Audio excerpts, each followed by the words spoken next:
من الشيطان الرجيم بسم الله الرحمن الرحيم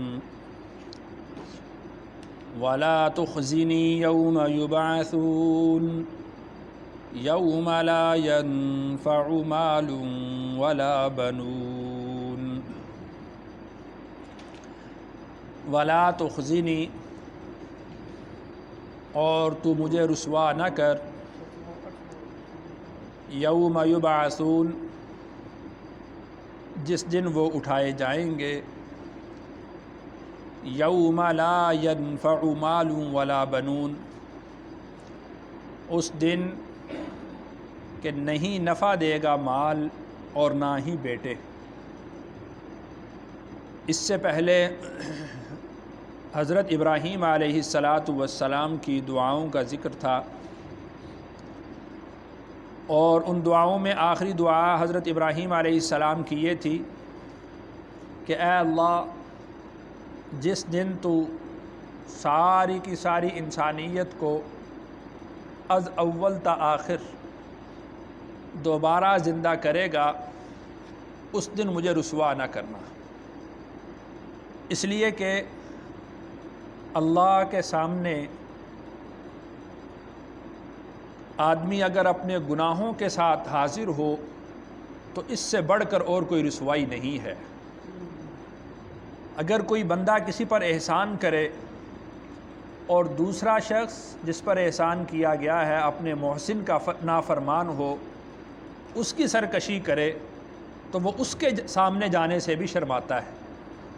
تو وہ مالک الملک، وہ دو جہاں کا بادشاہ، جس نے ہمیں بے شمار نعمتیں عطا فرمائی ہیں، ہم اس کی نافرمانی کرتے ہیں، ہم گناہوں کے اندر مبتلا ہوتے ہیں، اس کی سرکشی کرتے ہیں، اس کی اطاعت سے گریز کرتے ہیں، اور پھر کل قیامت کو جب اس کے سامنے کھڑا ہونا ہوگا تو وہ شرمندگی کا دن، وہ سب سے بڑھ کر شرمندگی کا دن ہے۔ تو حضرت ابراہیم علیہ السلام اپنے رب سے یہ دعا کر رہے ہیں کہ وَلَا تُخْزِنِي يَوْمَ يُبْعَثُونَ، کہ جس دن ساری کی ساری انسانیت کو دوبارہ زندہ کیا جائے گا تو اے اللہ، مجھے اس دن کی رسوائی اور شرمندگی سے بچانا۔ یوم لا ينفع مال ولا بنون، وہ دن ایسا ہے کہ اس دن میں نہ مال کام آئے گا اور نہ ہی بیٹے کام آئیں گے۔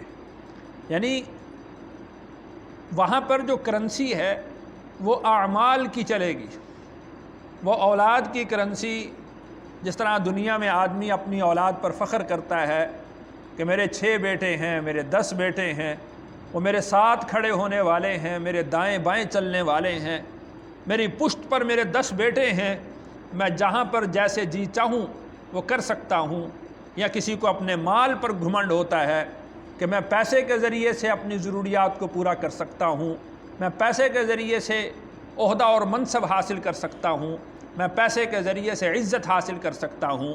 لیکن قیامت کے دن وہاں تو اعمال چلیں گے، وہاں پر اولاد اور مال کچھ کام نہ آئے گا۔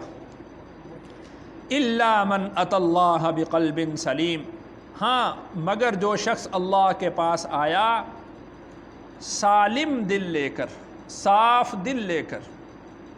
وہاں پر جیسے میں نے عرض کیا ہے کہ اعمال کی کرنسی چلے گی، وہاں پر دل کی صفائی اور پاکیزگی چلے گی کہ کس شخص کے دل میں کتنی صفائی ہے، کتنی ستھرائی ہے، کتنی پاکیزگی ہے۔ وہاں پر تو اللہ دل کو دیکھیں گے کہ اس کے دل میں کیا ہے۔ وَأُزْلِفَتِ الْجَنَّةُ لِلْمُتَّقِينَ، اور قریب کر دی جائے گی جنت متقین کے لیے، پرہیزگاروں کے لیے، تقوی اختیار کرنے والوں کے لیے جنت قریب کر دی جائے گی۔ محشر کے میدان میں ہوں گے، اللہ تعالیٰ جنت کو رونق بخشیں گے، اس کو نورانیت عطا فرمائیں گے، جنت کی خوشبوئیں اہل ایمان تک پہنچ رہی ہوں گی، اس کی روشنیاں اہل ایمان تک پہنچ رہی ہوں گی۔ تو اہل ایمان وہ جنت کو دیکھ کر وہ یعنی اس بات کو سمجھیں گے کہ بس عنقریب ہم جنت میں جانے والے ہیں، عنقریب ہم جنت میں جانے والے ہیں، اور ان کا وہ جو محشر کا دن ہے ان پر وہ کوئی سخت دن نہیں ہوگا، اس لیے کہ جب آدمی کو آگے اپنے اعمال کا نتیجہ آگے اس کو نظر آ رہا ہو کہ میرے اعمال کا نتیجہ تو وہ ہے، تو وہ جو محشر کی سختی ہے، وہ جو محشر کی گرمی ہے، وہ جو محشر کی شدت اور حدت ہے، وہ ان کو محسوس نہ ہوگی، ان پر آسان ہو جائے گی، سہل ہو جائے گی۔ وَبُرِّزَتِ الْجَحِيمُ لِلْغَاوِينَ، اور قریب کر دی جائے گی جہنم گمراہوں کے لیے۔ تو جس طرح اہل ایمان کو ان کا ٹھکانہ دکھا دیا جائے گا اور وہ اس ٹھکانے کو قریب سمجھیں گے، اسی طریقے سے گمراہ لوگ ان کے لیے جہنم کو قریب کر دیا جائے گا۔ جہنم کی چیخ اور پکار اور جہنم کی بدبو اور جہنم کی حدت اور شدت ان تک پہنچائی جائے گی، تو ان کے لیے وہ محشر کا ایک دن ہزاروں ہزار سال لمبا ہو جائے گا۔ ایک روایت میں آتا ہے، بلکہ قرآن مجید میں بھی اللہ نے اس کو ارشاد فرمایا کہ 50,000 سال کا وہ ایک دن ان کے لیے اتنا لمبا ہو جائے گا۔ وقیل لہم، اور ان سے کہا جائے گا، اینما کنتم تعبدون، جن کو تم اللہ کو چھوڑ کر پکارا کرتے تھے آج وہ کہاں ہیں؟ جو تمہیں کہا کرتے تھے کہ تمہاری پشت پر میرا ہاتھ ہے، وہ جو تمہیں کہا کرتے تھے کہ تمہیں ہم چھڑوا لیں گے، اینما کنتم تعبدون، وہ جن کو تم اللہ کو چھوڑ کر پکارا کرتے تھے وہ آج وہ کہاں ہیں؟ من دون اللہ، اللہ کو چھوڑ کر، هل ینصرونکم، کیا وہ تمہاری مدد کر سکتے ہیں؟ او ینتصرون، یا کیا وہ بدلہ لے سکتے ہیں؟ آج کے دن جو ہم نے تمہیں اس محشر کی گرمی میں کھڑا کیا ہے، کوئی ہے جو ہم سے تمہیں چھڑوا لے؟ کوئی ہے جو تمہاری مدد کر لے؟ او ینتصرون، یا جو ہم تمہیں سزا دے رہے ہیں، کوئی ہے تمہارا معبود جو ہم سے آ کر بدلہ لے لے؟ معبود تو وہ ہوتا ہے کہ جب تمہارے خلاف کوئی کارروائی کرے، تمہارے خلاف کوئی سازش کرے، تو تمہارا معبود تمہاری مدد کرے، تمہاری نصرت کرے۔ آج کے اس سخت دن میں ینتصرون، کوئی ہے جو تمہاری مدد کو آئے، جس کو تم پکارو اور وہ تمہاری مدد کو آئے اور تمہاری مدد کرے، یا وہ ہم سے بدلہ لے سکے؟ کوئی ہے؟ فَكُبْكِبُوا فِيهَا، اوندے منہ ڈال دیے جائیں گے اس میں، ہم وہ سارے کے سارے معبودین، والغاوون اور گمراہ لوگ۔ آج عابد اور معبود ان دونوں کو اوندے منہ جہنم کے اندر پھینک دیا جائے گا، تہ بتہ ہوں گے۔ اللہ تعالیٰ ان کو ایک دوسرے کے اوپر جہنم کے اندر پھینکیں گے۔ وجنود ابلیس اجمعون، وجنود ابلیس، اور ابلیس کے لشکر، اجمعون، تمام کے تمام ابلیس کے لشکر اوندے منہ اللہ پکڑ پکڑ کر جہنم کے اندر ڈال دیں گے۔ قالوا، وہ کہیں گے، وَهُمْ فِيهَا يَخْتَصِمُونَ، اور وہ اس میں جھگڑ رہے ہوں گے۔ یعنی جب ان کو جہنم کے اندر ڈالا جائے گا تو وہ جہنم کے اندر جھگڑ رہے ہوں گے۔ وہ کہے گا، ہر ایک شخص دوسرے کو کہے گا میں تیری وجہ سے جہنم میں آیا، تجھ پر اللہ کی لعنت ہو۔ وہ دوسرے کو کہے گا میں تیری وجہ سے جہنم میں آیا، تجھ پر اللہ کی لعنت ہو۔ اللہ نے وہ مکالمہ ذکر کیا قرآن مجید میں۔ کمزور لوگ مالداروں کو کہیں گے کہ ہم تمہاری وجہ سے جہنم میں آئے، تم نے ہمیں بہکایا، تم نے ہمیں اجرتیں دی، تم نے ہمیں اس بات پر اکسایا کہ ہم انبیاء کی توہین کریں، تم نے ہمیں یہ کہا کہ ہم انبیاء کی تکذیب کریں، تم ہمیں گمراہی کی طرف لے جانے والے تھے۔ اب وہ جو مالدار ہیں وہ یہ کہیں گے کہ جب ہدایت تم تک پہنچ گئی تو تم میں عقل اور شعور نہیں تھا کہ تم نے ہدایت کو قبول کرنا ہے یا گمراہی کی طرف جانا ہے؟ تم نے ہماری بات کیوں مانی؟ اللہ تعالیٰ ارشاد فرماتے ہیں کہ وہ ایک دوسرے پر لعنت کریں گے، ہر ایک دوسرے پر لعنت کرے گا۔ کمزور لوگ کہیں گے کہ اے اللہ ان کے اوپر دگنی لعنت کر، انہوں نے ہمیں گمراہ کیا، یہ خود بھی گمراہ تھے۔ تو ہر ایک دوسرے پر لعنت کر رہے ہوں گے۔ تاللہ، اللہ کی قسم، ان کننا لفی ضلال مبین، کہ ہم تو واضح گمراہی میں تھے۔ یعنی جہنم کے اندر وہ آپس میں لڑ جھگڑ رہے ہوں گے اور پھر اس وقت یہ کہیں گے کہ اللہ کی قسم ہم تو واضح گمراہی میں رہے، ہم تو راستہ بھٹک گئے، ہم راہ سے ہٹ گئے، اور انبیاء علیہم السلام کا جو طریق تھا ہم نے اس طریق کو اختیار نہیں کیا، ہم گمراہ ہو گئے۔ اذ نسویکم برب العالمین، جب ہم تمہیں پروردگار عالم کے برابر ٹھہرایا کرتے تھے۔ یعنی گمراہی کی وہ انتہا ہے، گمراہی کا وہ عروج ہے کہ جب ہم تمہیں اللہ رب العالمین کے مقابل ٹھہرایا کرتے تھے، جب ہم تمہیں معبود بنایا کرتے تھے۔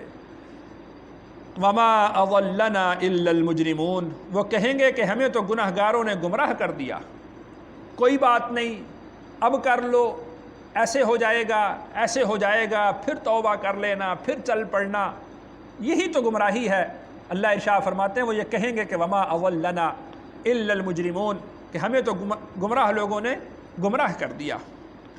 فما لنا من شافعین، نہیں ہے ہمارے لیے کوئی سفارش کرنے والا۔ وہ جو پشت پناہی کے دعوے کیا کرتے تھے، وہ جو کمر پر ہاتھ رکھنے کے دعوے کیا کرتے تھے، وہ جو چھڑوانے کے دعوے کیا کرتے تھے، وہ جو سفارشوں کے مدعی تھے، فما لنا من شافعین، آج کوئی سفارش کرنے والا ہمارے لیے نہیں ہے۔ ولا صدیق حمیم، اور نہ ہی کوئی دوست جو غم بٹانے والا ہو، کوئی نہیں ہے۔ دنیا کے اندر آدمی پر تکلیف آتی ہے، وہ اپنے بھائی کے پاس بیٹھ کر اپنا غم رو لیتا ہے، اپنے دوست کے پاس چلا جاتا ہے، اس کے سامنے اپنا غم ذکر کر دیتا ہے، وہ دوسرا بھائی دوست اس کو تسلی دے دیتا ہے، اس کے ساتھ کھڑا ہونے کا دعویٰ کرتا ہے، اس کو تسلی دیتا ہے، کوئی راہ اور سبیل اس کے لیے نکالتا ہے، آدمی کو حوصلہ ہو جاتا ہے۔ کہتے ہیں ولا صدیق حمیم، کوئی ہمارا گہرا دوست نہیں، کوئی ہمارا غم بٹانے والا دوست نہیں ہے۔ فلو ان لنا کرۃ، ہائے کاش ان لنا کرۃ، ہمیں ایک موقع دے دیا جائے، ایک موقع ہمیں دے دیا جائے، فنکون من المؤمنین، ہم ایمان والے ہو جائیں گے، ہم اب ایمان لے آئیں گے، اب ہم اللہ کی اطاعت اور فرما برداری میں زندگی گزاریں گے، اب ہم انبیاء علیہم الصلاۃ والسلام کے طریقے پر زندگی گزاریں گے۔ لیکن ان کا یہ کہنا، ان کا یہ دعویٰ کرنا، اللہ قرآن میں ارشاد فرماتے ہیں کہ یہ بھی جھوٹ ہے، یہ بھی جھوٹ ہے۔ وَلَوْ رُدُّوا لَعَادُوا لِمَا نُهُوا عَنْهُ وَإِنَّهُمْ لَكَاذِبُونَ، اگر ہم ان کو دنیا کے اندر لوٹا دیں تو پھر وہ وہی کام کریں جس سے ان کو منع کیا گیا ہے۔ اور اللہ ارشاد فرماتے ہیں کہ یہ ان کا دعویٰ وَإِنَّهُمْ لَكَاذِبُونَ، وہ اپنے اس دعویٰ میں جھوٹے ہیں۔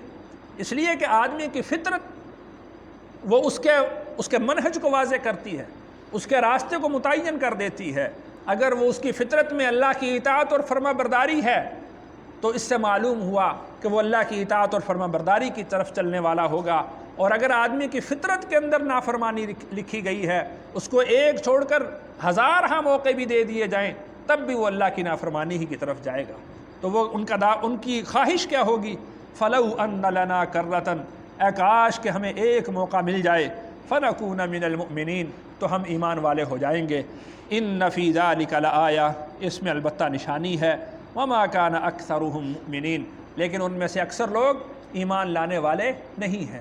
اب دیکھیں کہ ہر روز ہمیں جو صبح کو اٹھنا ہے، ہمیں ہر روز جو نیا دن ملتا ہے، کیا یہ ایک نیا موقع نہیں؟ دن میں ہمیں ایک سال کے اندر ہمیں کتنے موقع مل جاتے ہیں؟ دوبارہ مرنے کو جو نیند ہے، اس کو موت سے تشبیہ دی گئی ہے۔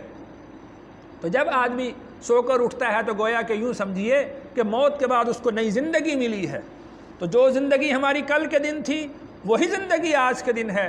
اگر ہم نے اپنی زندگی کو نہ بدلا تو وہ جہنم سے واپس آنے والے جو لوگ ہیں، جو وہ جہنم میں جا کر دعویٰ کرنے والے ہیں کہ ہمیں واپس لوٹا دیا جائے، تو ہم دوبارہ آ جائیں گے، تو وہ اپنی حرکتوں سے باز آنے والے نہیں ہیں، اللہ کی نافرمانی سے وہ باز آنے والے نہیں ہیں۔ ان فی ذلک لآیہ، اس میں البتہ نشانی ہے۔ وما کان اکثرهم مؤمنین، ان میں سے اکثر لوگ وہ ایمان لانے والے نہیں ہیں۔ وَإِنَّ رَبَّكَ لَهُوَ الْعَزِيزُ الرَّحِيمُ، اور بے شک تیرا رب وہ زبردست ہے اور رحم کرنے والا ہے۔ یعنی جو شخص اللہ کی نافرمانی کرے تو اللہ زبردست ہیں، اس پر گرفت کر سکتے ہیں، اور جو شخص توبہ کرنا چاہے اللہ نے اس کے لیے توبہ کا دروازہ کھول رکھا ہے۔ اللہ کی ذات بڑی رحیم اور غفور ہے۔ اللہ تعالیٰ سے دعا ہے اللہ تعالیٰ مجھے اور آپ کو سمجھ نصیب فرمائے۔